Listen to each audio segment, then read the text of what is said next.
Bonsoir à tous et bienvenue dans le journal. Voici les titres. Des jeunes de la commune de Bingerville sont inquiets face à la recrudescence des accidents de la circulation. Ils ont installé à tous les carrefours, ou presque, des panneaux stop, facilitant ainsi la traversée aux piétons, dont des enfants et des écoliers. Leur initiative est mise en lumière dans le portrait de ce jeudi.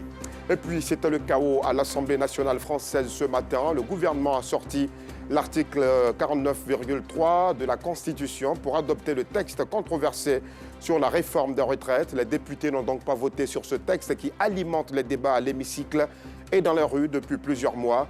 Les députés de gauche ont semé un tel chaos en criant et en scandant à maintes reprises la Marseillaise que la présidente a dû interrompre la séance. Voilà pour le sommaire. Bienvenue dans le journal. Grand Bassam doit sa réputation à son histoire, ses magnifiques plages et sa légendaire gastronomie. Les mets succulents des peuples bassamois attirent tout le temps des visiteurs. Et la gastronomie à Bourré, en particulier, fait saliver plus d'un. Cette gastronomie, on la trouve à OBV, un marché qui ne désemplit jamais, même pas les jours ouvrables. Le week-end, il faut absolument s'y rendre tôt, au risque de ne pas avoir à manger. Souffrons ensemble de ces délicieuses images de Bintou Pekele. Dans ces casseroles, la soupe du pêcheur, une spécialité du peuple abouré de Grand Bassam. Sur les grilles, des fruits de mer cuits également à la façon des abourés. C'est la particularité de l'espace OBV sous le pont de Moussou à Grand Bassam. Ici, les plats sont prêts tous les jours à partir de 7 h du matin. Si un client, on continue jusqu'à 1 h du matin, des fois à minuit. On peut faire les cailles, les pigeons, ça dépend, on fait le lapin aussi. Naomi et son ami se sont associés pour occuper cette place. Tous les jours ouvrables de la semaine se ressemblent. Mais le week-end, c'est la grande affluence, le temps de grosses commandes, un business juteux.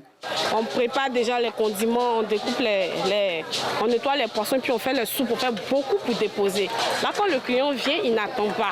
Les braisés aussi, on en fait beaucoup pour mettre sur la grille. Quand ils viennent, ils ne durent pas. On sait, ça sort. Les samedis, dimanches, on peut faire 300, 350, 400. Voilà, ça dépend. Cet espace gastronomique est prisé des visiteurs de la ville balnéaire.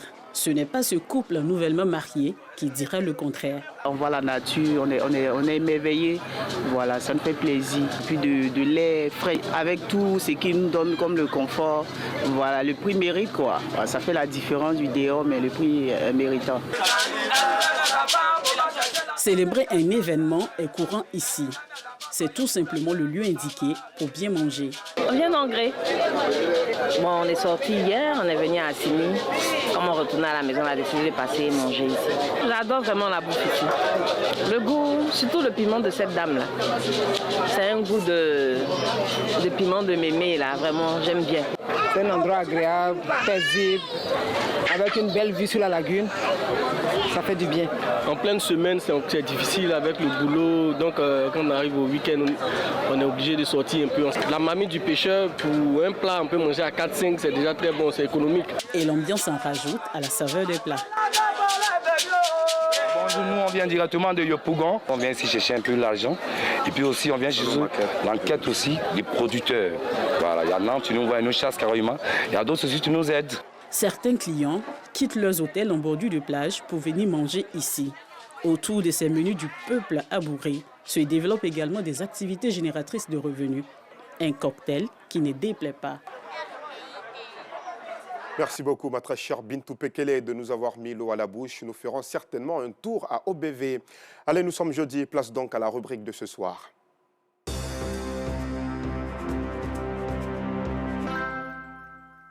Ce soir, nous allons à la rencontre des bénévoles de Bingerville, des jeunes gens qui veulent réduire le nombre d'accidents de la route dans la commune. À leur initiative, plusieurs carrefours de Bingerville ont aujourd'hui des panneaux stop. Les piétons en sont heureux. Ils traversent désormais sans aucune crainte de se faire renverser par une voiture. Dans la deuxième capitale de l'histoire de notre pays, le reportage de Joël Gosset et Kader Bachil.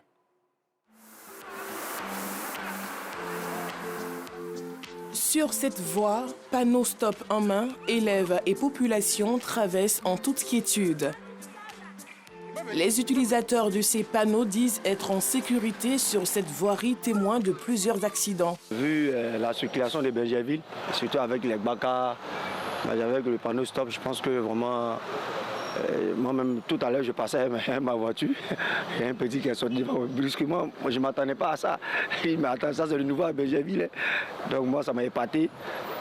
J'encourage encore plus. Cependant, certains émettent des doutes quant à la sécurité des plus petits. Pour un enfant, met le panneau pour que les voitures s'arrêtent, pour que ses frères puissent traverser. C'est bon, mais ce n'est pas à lui de faire ce travail-là. Parce que, d'abord, étant mère, je suis une mère, un enfant qui n'est même pas majeur. Et puis il fait ce genre de choses. Une voiture peut quitter là-bas en plein. Si l'enfant il est petit, la voiture peut ne pas voir. Et puis prendre l'enfant. Cette dame n'est pas la seule à manifester son inquiétude. Ces agents du ministère des Transports trouvent cette initiative salutaire, mais insuffisante. Relativement au panneau, il n'est pas éclatant. Le panneau, c'est bien écrit, mais on ne le voit pas de loin. Les enfants sont en train de traverser, c'est bien beau, mais il est tout petit. Et souvent, les automobilistes ne le verront pas. Mais avec des panneaux plus adaptés, plus éclatants, je crois que de loin, l'usager pourra, sinon le conducteur, pourra prendre un coup de frein à l'effet donc de sauver donc le piéton, agent vulnérable qui est sur la route. Selon ce directeur d'établissement, depuis quelques mois, les choses se passent ainsi à ce carrefour. Aux heures de pointe, nous avons des agents de la police municipale qui viennent bien aider les enfants à traverser. Mais ils ne sont pas là tout le temps. Donc les enfants ont eu, je ne sais pas qui a eu cette initiative, qui est venue pendant les heures creuses. Les enfants voudraient bien traverser et vraiment cette initiative est la bienvenue. Mais qui sont les initiateurs de ce projet? Nos recherches nous ont conduit à ces jeunes. L'un est menuisier et l'autre étudiante. Ils ont tous les deux décidé sur fonds propres de réduire à leur façon le nombre des accidents de la circulation dans la commune de Benjerville par la fabrication de ces panneaux. Il a commencé en 2022. C'est pour tout le monde. Moi, mais il en fait partie. Il a commencé de Sikoji 2 au commissariat à Cocody. Après barrage, voilà 9 kilos au commissariat. C'est là que je me suis limité. Pour le moment, on n'a pas les moyens à 100%.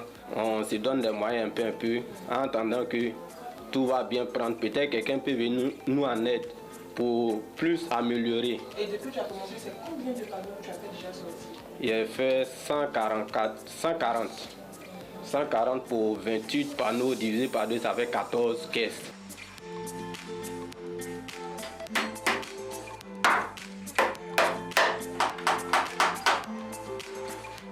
Ce fonds propre, si, comme on a dit, comme on est des étudiants, si on a eu un peu de boulot, on a eu quelque chose à faire, les parents nous ont aidés, parce qu'on en parle aussi à nos parents, s'ils ont voulu nous donner quelque chose pour dire, ah, le projet est bien tenu, 10 000, 20 000, on utilise ça, on complète, comme lui, il est dans le métier, on lui donne, lui confectionne, et puis, au jour que c'est confectionné, on y va sur la route. Pendant qu'eux, ils sont en train de placer, moi, j'explique à la population, on filme. Est-ce qu'ils comprennent? On demande encore de reprendre la même chose avec des personnes, des femmes enceintes, des bébés et tout et tout. Donc, c'est un peu notre participation pour le peuple qui puisse comprendre qu'on n'a pas besoin de grands moyens pour pouvoir aider la population.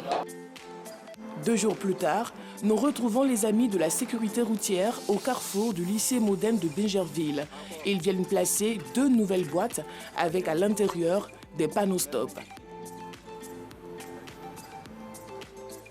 Pendant qu'Amongwa se charge de placer la boîte, la jeune dame échange avec les passants et montre comment utiliser le panneau. Ici, c'est juste un projet. Je ne sais pas si vous comprenez bien le français, mais on va parler terre à terre. C'est un projet qui va vous aider à mieux traverser les routes. On sait que vous savez déjà traverser les routes, mais ce sera encore plus mieux. C'est simple. Vous allez utiliser le stop qui est là. On vous laisse ça dans vos mains.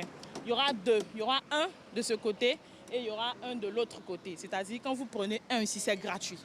Il n'y a pas de souci. On va finir de placer. Vous utilisez un seul panneau. Quand vous finissez de traverser la route, vous mettez de l'autre côté.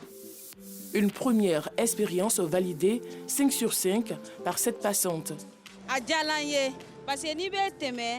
C'est une belle initiative. Quand on lève les panneaux, tout de suite les véhicules s'arrêtent. Vraiment, on se sent en sécurité. Vraiment, merci beaucoup. Ce ne sont pas ces élèves du lycée moderne qui diront le contraire. C'était bien, on était relax, il n'y a pas eu de peur. On a bien traversé grâce au stop. Parce que quand la voiture nous va de loin, quand il va le stop, eux-mêmes s'arrêtent pour nous laisser passer. Malheureusement, tout ne se passe pas comme convenu sur le terrain. Il y a d'autres qui nous disent, par exemple, qui savent déjà traverser, que les panneaux, ça ne sert à rien. Parce que quand on présente, surtout les voitures personnelles, ils ont cette sensibilité à s'arrêter. Mais les bâtards, ce n'est pas possible.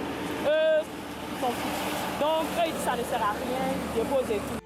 Malgré certaines interventions peu agréables, rien n'est assez fort pour stopper la détermination de ces jeunes bénévoles au service de la population de Bingerville. Voilà une belle initiative citoyenne qui vise à protéger les populations et sauver des vies. Toutes nos félicitations aux initiateurs. Dans un autre chapitre, un homme d'une 50aine d'années est mort pendant qu'il priait hier à 5 heures à l'université Félix Houphouët-Boigny de Cocody, de confession musulmane. Dago Mathurin effectuait la prière de Fajr, celle de 5 heures du matin chez les musulmans, lorsqu'il s'est écroulé. Le décès est survenu à cet espace de prière aménagé par la CMUCI, la communauté des élèves et étudiants musulmans de Côte d'Ivoire que vous voyez sur les images. Selon les informations recueillies sur sa carte d'identité, cet homme est un ressortissant de Logoualé, une ville de l'ouest de la Côte d'Ivoire. Le reportage de nos équipes est à voir dans nos prochaines éditions. Et puis, du 9 au 11 mars 2023, l'immeuble du patronat ivoirien dans la commune du Plateau a abrité le Forum africain de la qualité, de la sécurité, de la santé, au travail, de l'hygiène et de l'environnement. Le forum s'est tenu en présence du ministre de l'Environnement et du Développement durable, comme nous le montre Clément Bocco. Opérateurs économiques, pouvoirs publics, experts ont répondu à l'appel de Qualitas Côte d'Ivoire, cabinet spécialisé dans le conseil, la formation et la gestion de formation. Nous sommes à la première édition du Forum africain de la qualité, de la sécurité et santé au travail, de l'hygiène et de l'environnement, dénommé Africa QSHE Forum. Comment rassembler tous les experts de la qualité, sécurité, hygiène, environnement sur une plateforme de manière à les amener à débattre, à réfléchir sur des thématiques liées à l'environnement et au développement durable, ce qui nous donnerait des voies et solutions pour permettre une implication du secteur privé dans les différentes politiques qui sont prises, qui sont déployées par nos États en matière d'environnement et de développement durable. Présent à l'ouverture du forum, le ministre de l'Environnement et du Développement durable, parrain de la première édition. Jean-Luc Assis a encouragé les entreprises ivoiriennes à mettre au cœur de leur politique le développement durable. Cette première édition des Africa Forum avec le thème environnement et développement durable s'intègre donc parfaitement dans les actions du ministère de l'Environnement et du Développement durable. Nous voudrions donc qu'elle crée une synergie entre les différentes parties prenantes et puisse permettre aux participants de faire l'état des avancées, de prévoir des mécanismes d'anticipation afin de contribuer à freiner la dégradation de notre planète. Cette première édition a permis de récompenser quelques entreprises modèles pour leur contribution à la préservation de l'environnement. Parmi elles, la RTI, représentée par David Mobio, conseiller du directeur général de la RTI. Les arbres disparaissent à Abidjan et bientôt, si l'on y prend garde, la capitale n'abritera que seulement quelques espaces verts ou sinon rien du tout. Ce constat alarmant interpelle l'ONG Poumon Vert. L'organisation, engagée dans la lutte pour la protection de la flore, a sillonné les rues de Cocody avec des panneaux affichant des messages en faveur de la protection des arbres. Au premier rang de cette marche verte, des enfants, l'avenir de demain, qui expriment aussi, vous allez le voir, leur inquiétude face à la disparition des arbres au détriment de l'urbanisation. Regardons ensemble ce sujet commenté par Joël Gosset. Poumon vert, c'est maintenant. Les arbres sauvent les vies. Les arbres, nos défenseurs. Non aux rues sans arbres. Ce sont entre autres les messages que portent les enfants, l'avenir de demain, à l'endroit des populations. Je vais participer à cette sensibilisation parce que de nos jours, il y a des arbres qui disparaissent. On construit des maisons, des immeubles, et quand on détruit les arbres, vous ne reportez pas. Je fais passer ce message, les arbres, nos défenseurs, pour que de nos jours, vous commencez à planter les arbres dans presque tous les recoins du pays. Par cette opération de sensibilisation au planting d'arbres, ces enfants interpellent les passants et les autorités sur l'importance des arbres dans l'environnement. Des arbres qui ont fini par disparaître en raison de la forte urbanisation. Replanter le bois dans l'urbanisation au niveau des villes, c'est une très belle initiative et cette ONG est à soutenir au niveau de ses actions pour que nous ne verrons encore comme nous étions avant, que nous ayons de l'air pur pour notre santé. Parce que cela aussi contribue à notre santé, cela contribue aussi pour la survie des générations à venir. Donc il est temps que l'urbanisation soit moralisée quant à la destruction des arbres au niveau des villes. J'interpelle le ministère de la Construction lorsqu'ils imposent les lotissements qui puissent dégager des espaces verts. Mais le constat, c'est que même les espaces verts qui sont dégagés après, c'est morcelé pour procéder à des habitations. Vous voyez, il n'y a même plus d'arbres ici. Mes enfants, même, il y a des arbres qu'ils ne vont pas connaître. Quand moi j'étais petit, il y avait des arbres qu'on voyait, on s'amusait en bas. Mais l'arbre concourt à la protection de la couche d'ozone. Mais aujourd'hui, le fait de tout enlever, vraiment, je ne sais pas, ce nous réserve l'avenir. Cette marche dénommée Génération Verte est un cri d'alarme de l'ONG Poumon Vert. Aujourd'hui, ce sont les enfants qui crient, parce que c'est un héritage qui est en train de disparaître. Les arbres sont en train de partir. Alors donc aujourd'hui, ce sont les enfants remplis de cette initiative-là qui brandissent un message pour dire vraiment qu'est-ce qu'il en sera pour nous demain. Où les arbres qu'on coupe, on veut qu'on remplace les arbres, on veut que Abidjan, disons la Côte d'Ivoire, soit reverdie. On parle de forêt reboisée, oui c'est bien beau, mais l'une des causes de la désertification, c'est l'urbanisation agressive. Les maisons, les quartiers, les cités sont en train de prendre l'ampleur, mais il n'y a pas d'arbres. Et c'est ça en fait notre cause, c'est ça aujourd'hui notre combat. Selon l'association botanique Garden Conservation Internationale, il y a plus de 60 000 espèces d'arbres dans le monde, dont 9 600 en voie de disparition, ce qui constitue un danger pour l'espèce humaine. Et puis la 7e édition du festival Nzi se tiendra les 7 et 8 avril 2023 à Dimbokro. Ce canal de promotion des arts et cultures du peuple baoulé Agba ambitionne lutter cette année contre l'analphabétisme de ses artistes. Le lancement du festival Nzi s'est tenu à l'INSAC dans la commune de Cocody. Théodore Zouzou, Bintou Bekele. Prestation d'artistes, dit tradi moderne à la salle Biti Moro de l'INSAC, Institut national des arts et de l'action culturelle, des rythmes et chansons sortis du terroir baoulé Agba. Nous sommes au lancement officiel de la 7e édition du Nzi Festival, un instrument de promotion des arts et cultures de cette région du pays. Le Nzi Festival, le seul festival qui regroupe les 3 départements d'Imbokro, Bokanda et Kwasi-Kwasi-Koro. On a des artistes qui fabriquent des choses dans nos différentes régions, qui ne savent pas lire ni écrire.